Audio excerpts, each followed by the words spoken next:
Mon coin lecture du jour, pour vous, mesdames. Les plantes, vous connaissez.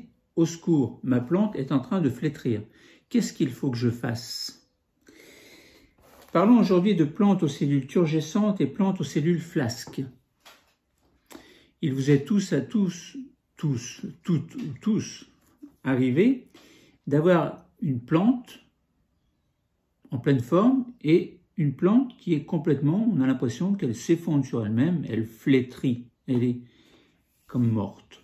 Pourquoi?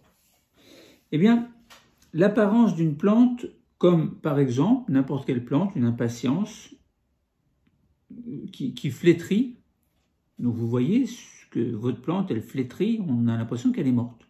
On a l'impression que les feuilles vont tomber, elle s'effondre sur elle-même. Elle est morte, ma plante, ou pas? Eh bien, l'apparence d'une plante comme une impatience, par exemple, reflète l'état osmotique de ses cellules. Donc ça veut dire que si ma plante est en train de mourir, si elle est flasque, est-ce que c'est l'état osmotique que l'on peut imaginer? Oui. Eh bien, donc au niveau des cellules, évidemment, il y a un état osmotique qui va se passer. Mais alors, pourquoi est-ce que ma plante elle a tendance à tomber, à flétrir? Eh bien, les plantes non ligneuses ont besoin de cellules turgescentes pour que leurs tiges et leurs feuilles puissent résister à la gravitation. Ça veut dire que les plantes, elles tombent, mais si on leur met de l'eau, comme on va voir, eh bien, elles vont se revigorer. Alors, la turgescence, c'est le fait de gonfler. C'est ratatiner. Et si vous mettez de l'eau, l'eau rentre et va faire que les cellules vont gonfler. Et donc, du coup, la plante ne sera plus tombante, elle ne sera plus flétrie ou flasque. Les plantes non ligneuses, je répète, parce que je sens que vous n'avez pas compris.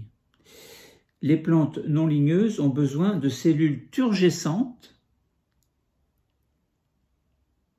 Alors, ça veut dire quoi? Eh bien, ça veut dire que l'eau va rentrer et va gonfler la cellule qui ne sera plus flasque, pour que leurs tiges et leurs feuilles puissent résister à la gravitation. Quand on arrose adéquatement, donc c'est-à-dire intelligemment, mais on sait bien qu'on est tous intelligents, quand on arrose adéquatement une plante d'intérieur, ces cellules restent turgescentes. Ben oui, parce que l'eau que vous donnez à la plante, elle va rentrer dans les cellules, et les cellules vont devenir turgescentes et non plus flasques. Je me répète, Donc, je dis, quand on arrose adéquatement une plante d'intérieur, ces cellules restent turgescentes car elles baignent dans une solution hypotonique ou hypertonique? Hypotonique, évidemment. Parce que si c'était hypertonique, ça veut dire que l'eau sortirait des cellules et deviendrait flasque. Lorsque vous arrosez avec de l'eau hypotonique. Donc, l'eau va rentrer dans les cellules. Alors, qu'est-ce qui absorbe cette eau que vous donnez à la plante? Alors, les feuilles, la tige, les fleurs? Non, les racines. Mais ça, tout le monde le sait. Alors pourquoi vous n'avez pas répondu? Donc, les racines absorbent l'eau du sol, puisque vous donnez de l'eau, vous mettez de l'eau sur le sol, vous n'arrosez pas sur les feuilles. Ça ne se fait pas, ça ne sert à rien. Il faut arroser sur la terre absorbe l'eau et l'eau hypotonique va être absorbée par les racines. Et les racines qui contiennent des réseaux, des petits vaisseaux, vont aller jusqu'aux cellules. L'eau va aller jusqu'aux cellules et puis va faire gonfler les cellules. Un arrosage insuffisant cause la flétrissure, le signe visible de la flaccidité des cellules. Donc, si vous n'arrosez pas, il n'y a pas d'eau dans la terre, il y a les racines, mais comme il n'y a pas d'eau, les racines n'absorbent pas l'eau. Alors, vos feuilles, les cellules de vos feuilles, qu'est-ce qu'elles vont faire? Elles vont flétrir, parce qu'elles ne sont pas turgescentes. Pourquoi? Parce qu'il n'y a pas d'eau, puisque vous avez oublié d'arroser.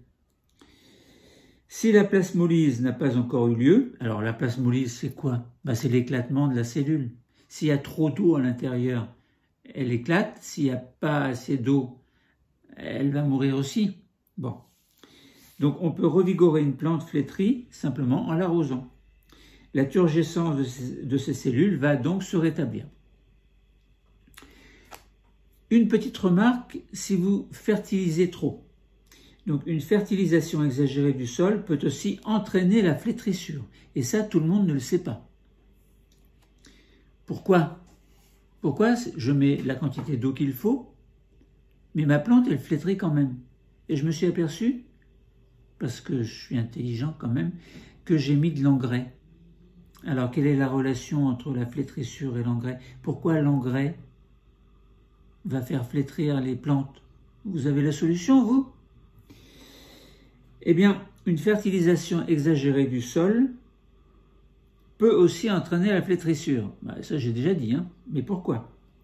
En effet, les engrais augmentent la concentration de soluté dans le sol. Donc, ça veut dire que la solution n'est plus hypotonique, mais plutôt hypertonique. Et donc, du coup, l'eau des cellules va avoir tendance à sortir pour diluer ce qui est trop concentré.